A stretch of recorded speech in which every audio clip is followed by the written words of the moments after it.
పాత బస్తీలో చార్మినార్ దగ్గర ఇవాళ బీజేపీ ఆధ్వర్యంలో బతుకమ్మ పండుగ నిర్వహించడానికి అని చెప్పి రాష్ట్ర మొత్తం కూడా మేమందరం ఇక్కడ మహిళలందరం కదిలి వచ్చి భాగ్యలక్ష్మి అమ్మవారి గుడి దగ్గర పండుగ చేసుకున్నాము.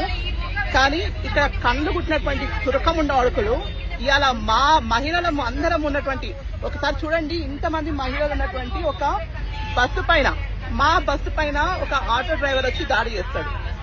ఈడ ఉన్నటువంటి పోలీసులు సిగ్గుతో తలంచుకొని చెప్తున్నాను, లుచ్చగాలు అసలుకు నపుంసకులైనటువంటి పోలీసులు. నిజంగా కొడుకులకు నిజంగా చెప్తున్నా, సిగ్గు శరం మానం మర్యాద మన హిందూ పోలీసులకు ఏం మాత్రం లేదు.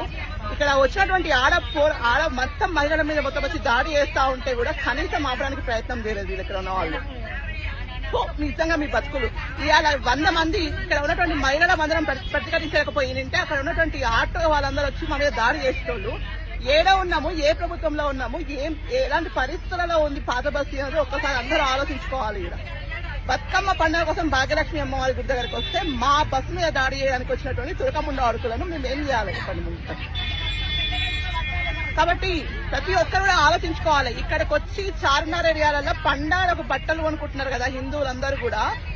మీకు నిజంగా సిగ్గుశరం ఉంటే, నిజంగా మీరు హిందువులు అయితే, మీకు నిజంగా పౌరుషమై ఉంటే ముందు బంద్ చేయండి షాపింగ్ చేసుడు. ఆర్థికంగా వీళ్ళని బహిష్కరిస్తే గానీ ఈ కొడుకులకు ఉన్నటువంటి బలుపు తగ్గదు. కాబట్టి ప్రతి ఒక్కరం కూడా ఈ విషయం పైన మాత్రం నేను 100% చెప్తున్నాను. ఇక్కడ ఉన్న మహిళలందరూ కూడా అప్రిషియేట్ చేస్తున్నాను. పక్క మీకు అందరికి కూడా శుభాకాంక్షలు.